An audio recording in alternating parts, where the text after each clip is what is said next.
बिस्मिल्लाहिर्रहमानिर्रहीम। 9th class. आज हमारा लेक्चर नंबर 21 है, जिसमें हमने बोहर एटॉमिक थ्योरी के बारे में पढ़ना है। लेकिन इससे पहले हम रदरफोर्ड के एटॉमिक मॉडल में दो इम्पॉर्टेंट डिफेक्ट्स थे, उनको देख लेंगे। डिफेक्ट्स मीनिंग के रदरफोर्ड ने जब अपना एक्सपेरिमेंट दे दिया तो बहुत सारे साइंटिस्ट ने उसके एक्सपेरिमेंट को पढ़ना शुरू किया और उसके दो इम्पॉर्टेंट डिफेक्ट्स, आप नुक्स कह सकते हो, उसके जो मॉडल था उसके अंदर दो नुक्स थे, उनको उन्होंने देखा, स्टडी किया, जिसकी बेस पे रदरफोर्ड का जो मॉडल है उसको रिजेक्ट किया गया। पूरा रदरफोर्ड का मॉडल रिजेक्ट नहीं हुआ, लेकिन उसके अंदर बहुत सारी चीज़ें जो हैं उसको उन्होंने रिजेक्ट कर दिया, जिसकी वजह से रदरफोर्ड का मॉडल बहुत ज़्यादा इम्प्लीमेंट नहीं हो सका। सो इम्पॉर्टेंट चीज़ ये है कि हमने देखना ये है कि बोहर एटॉमिक थ्योरी क्या है, लेकिन उससे पहले हम लोगों ने रदरफोर्ड के एटॉमिक मॉडल के अंदर जो दो इम्पॉर्टेंट डिफेक्ट्स थे उनको देख लेना है। That is your short question. ये हमारा शॉर्ट क्वेश्चन आ जाता होता है और इसको हमने बिल्कुल इसी तरह से, जैसे ये मौजूद है, इसी तरह से लिखेंगे।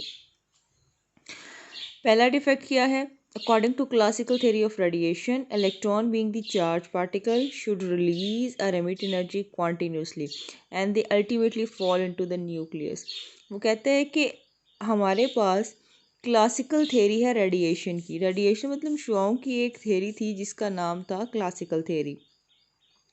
उस क्लासिकल थेरी के मुताबिक इलेक्ट्रॉन जो है वो चार्ज पार्टिकल है। अगर इलेक्ट्रॉन चार्ज पार्टिकल है तो उसको अमिट और रिलीज़ करनी चाहिए एनर्जी मुसलसल। यानी इलेक्ट्रॉन जो है वो एक चार्ज पार्टिकल है। इस चार्ज पार्टिकल को अपनी एनर्जी मुसलसल तौर पर या तो खारिज करनी चाहिए या जज्ब करनी चाहिए, और इस एनर्जी को अमिट और एब्जॉर्ब करने के रिज़ल्ट में एक वक्त ऐसा आना चाहिए कि इसको न्यूक्लियस के अंदर गिर जाना चाहिए। मतलब उनके कहने का ये था कि अगर रदरफोर्ड कहता है कि इलेक्ट्रॉन जो है वो न्यूक्लियस के गिर्द इस तरह से मुसलसल चक्कर लगा रहा है, तो चक्कर लगाते लगाते एक टाइम ऐसा आए कि इसकी एनर्जी कम होती जाए। जब एनर्जी कम होगी तो क्या होगा? ये दोबारा वापस आना शुरू हो जाएगा। इसी के अंदर वापस आते आते ये दोबारा इसके अंदर गिर जाएगा। कोई भी चीज़ है, हम अगर अपनी बात कर लें, हम अगर सुबह सुबह निकलते हैं कॉलेज या स्कूल के लिए, तो हम ब्रेकफास्ट लेते हैं जो कि आपकी एनर्जी होती है। सारा दिन आप काम करते हो, कुछ ना खाओ, आपकी एनर्जी डाउन हो जाती है। जब आपकी एनर्जी डाउन हो जाएगी तो एज अ रिज़ल्ट क्या होता है? आप कोई काम करने जोगे नहीं रह जाते। ठीक है, इसी तरह से वो कहते हैं कि इलेक्ट्रॉन भी जो है वो अगर मुसलसल चक्कर लगाता जा रहा है किसके गिर्द? न्यूक्लियस के गिर्द, और मुसलसल अपनी एनर्जी फेंकता जा रहा है, या मिट कर रहा है, या खारिज कर रहा है, या कुछ भी कर, कहते एक टाइम ऐसा आना चाहिए कि उसकी एनर्जी बिल्कुल ख़त्म हो जानी चाहिए। जब उसकी एनर्जी ख़त्म हो जाएगी तो रिजल्ट क्या होगा? They fall into the nucleus. वो न्यूक्लियस अपने ही न्यूक्लियस के अंदर गिर जाएगा। जैसे आप लोगों ने सोलर सिस्टम के बारे में पढ़ा हुआ है, तो अर्थ क्या करती है? सन के गिर्द रिवॉल्व कर रही है। अगर हम ये कहते हैं कि अर्थ जो है वो इलेक्ट्रॉन है, अगर अर्थ की एनर्जी ख़त्म हो जाती है तो क्या होगा? अर्थ आर फॉल इनटू द सन। अर्थ जो है वो अपने न्यूक्लियस सन के अंदर गिर जाएगी। ठीक है, तो इसी तरह से साइंटिस्ट ने इसको स्टडी किया। स्टडी करने के बाद एक रेडिएशन की जो थ्योरी थी उसके मुताबिक ये कंक्लूड किया कि जी इलेक्ट्रॉन अगर मुसलसल एनर्जी खारिज कर रहा है तो भाई इसको एक दिन अपने न्यूक्लियस के अंदर गिर जाना चाहिए। इसके बारे में रदरफोर्ड ने कोई बात नहीं कही थी। रदरफोर्ड ने हमें बिल्कुल कुछ ऐसा नहीं बताया था कि न्यूक्लियस के अंदर इलेक्ट्रॉन गिरेगा नहीं गिरेगा। उसने तो बस ये कह दिया था कि इलेक्ट्रॉन जो है वो मुसलसल घूम रहा है, चक्कर लगा रहा है, किसके गिर्द? न्यूक्लियस के गिर्द। ये पहला डिफेक्ट था।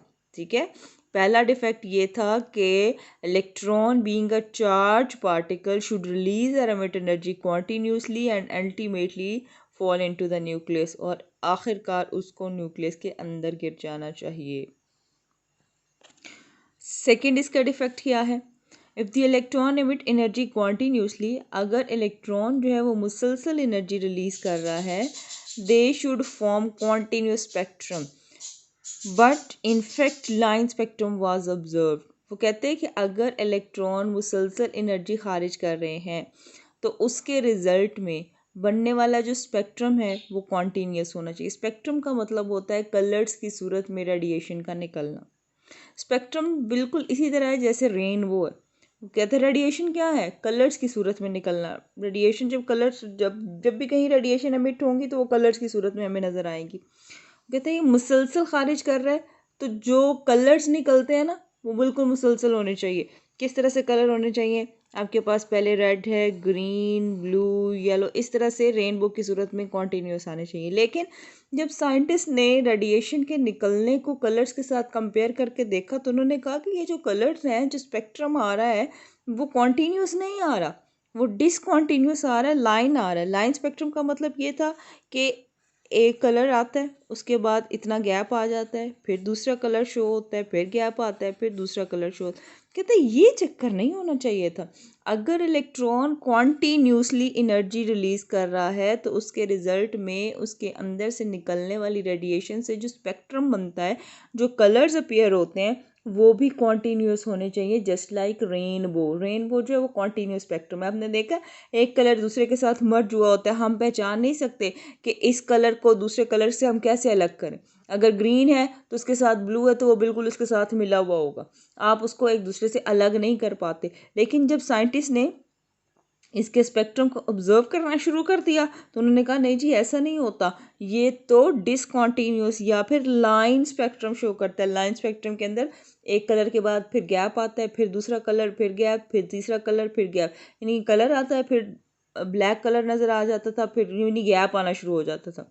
हर कलर के बाद जो है वो गैप आना शुरू हो जाता था। तो साइंटिस्ट ने कहा कि रदरफोर्ड के कहने के मुताबिक तो इलेक्ट्रॉन मुसलसल एनर्जी रिलीज कर रहे, मुसलसल एनर्जी के रिलीज होने की सूरत में इसमें से कलर का जो पैटर्न आना चाहिए वो भी मुसलसल, यानी वो कॉन्टीन्यूस स्पेक्ट्रम आना चाहिए। लेकिन हमारे पास कलर आया कौन से, लाइन स्पेक्ट्रम आ गए जो मुसलसल नहीं आ रहे थे, थोड़े थोड़े वक्फों के बाद उसमें गैप आना शुरू हो गया था। ये दो इम्पॉर्टेंट इफेक्ट्स थे रदरफोर्ड के, इनको आपने शॉर्ट क्वेश्चन की सूरत में आपने नोटबुक में लिख लेना है। ठीक है, write down the effects of Rutherford model, और ये दोनों बहुत इंपॉर्टेंट है।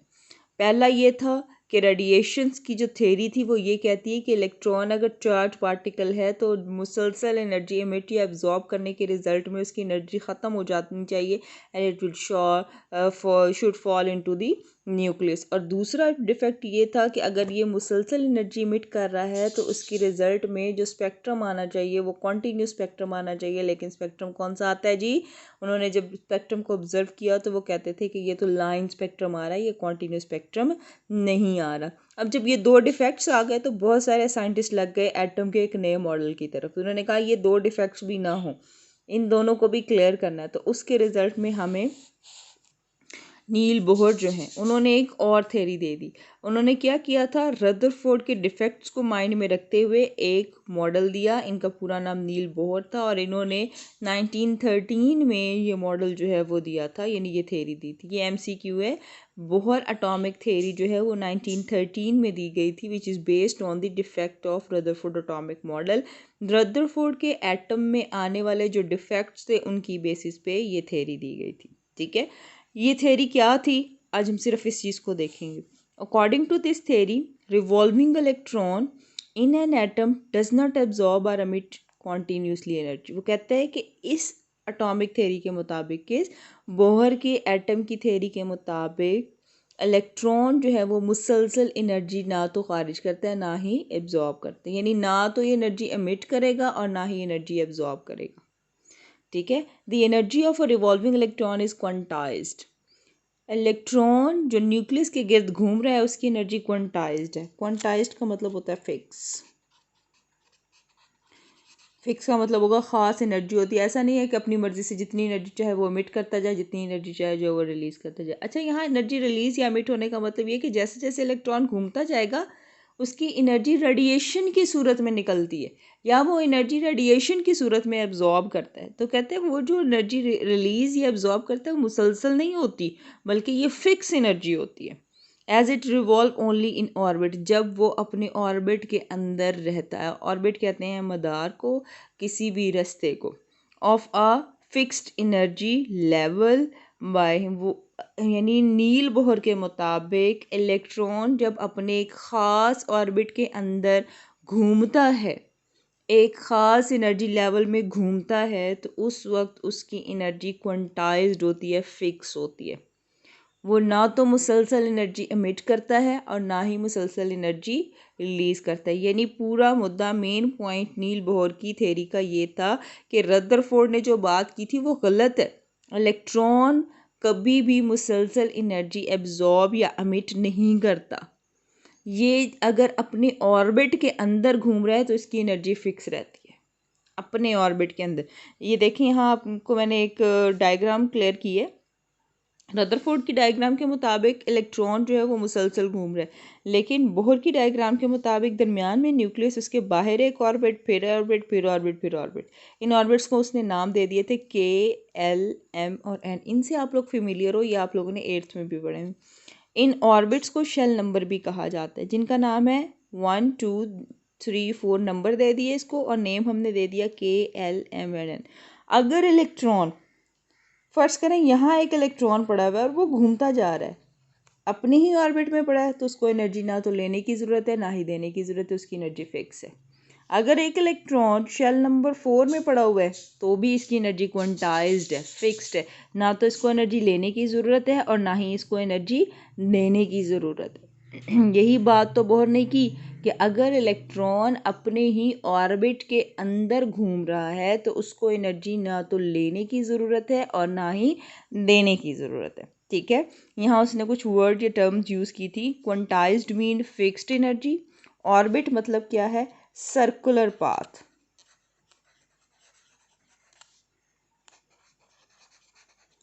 around the nucleus,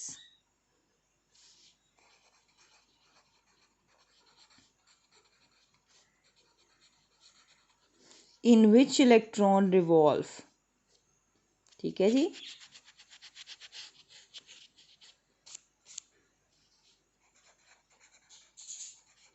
in which electron revolve।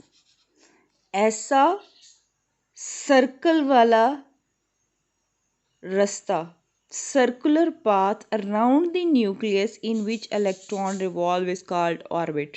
Energy level shell, orbit को ही एनर्जी लेवल भी कहते हैं, ऑर्बिट का ही दूसरा नाम हमारे पास शेल नंबर भी है। ठीक है जी, quantised mean fixed, orbit mean circular path around the nucleus in which electrons are revolve. Clear हो गया। बस आज का हमारा आर्टिकल इतना ही था। आपने रदरफोर्ड के दोनों जो डिफेक्ट्स हैं उनको अपनी कॉपी पे लिख भी लेना है, याद भी कर लेना है। और ये जो बोहर एटॉमिक थ्योरी है, इसकी स्टेटमेंट आपको पता हो कि बोहर एटॉमिक थ्योरी क्या कहती है, क्यों उसने ये थ्योरी दी थी। This theory is based on defect of Rutherford atomic model. According to this theory, electron cannot continuously emit or absorb energy. The energy of electron, revolving electron, is quantized, mean fixed, when it is revolve only in its own orbit, जब वो अपने ही orbit में रहता है। मैंने आपको clear कर दिया, एक इलेक्ट्रॉन जो है वो अगर एन नंबर 1 में पड़ा हुआ इसी में घूमता जा रहा है तो उसकी एनर्जी फिक्स है। एक 4 में पड़ा है इसी में घूमता जा रहा है, इसकी एनर्जी फिक्स है। 3 वाला अपने ही ऑर्बिट में पड़ के इधर ही घूम रहा है, इसकी एनर्जी फिक्स है। 2 में है इसमें, यानी हर एक इलेक्ट्रॉन अपने अपने ऑर्बिट में पड़ा हुआ तो उसकी एनर्जी फिक्स है। So that is called Bohr atomic theory. इसकी एक्सप्लेनेशन इंशाल्लाह हम नेक्स्ट देखेंगे। इसको बड़े ध्यान से कीजिएगा और ये होमवर्क आप लोगों ने लिख लेना। ठीक है बेटा, ओके जी, थैंक यू, गुड लक।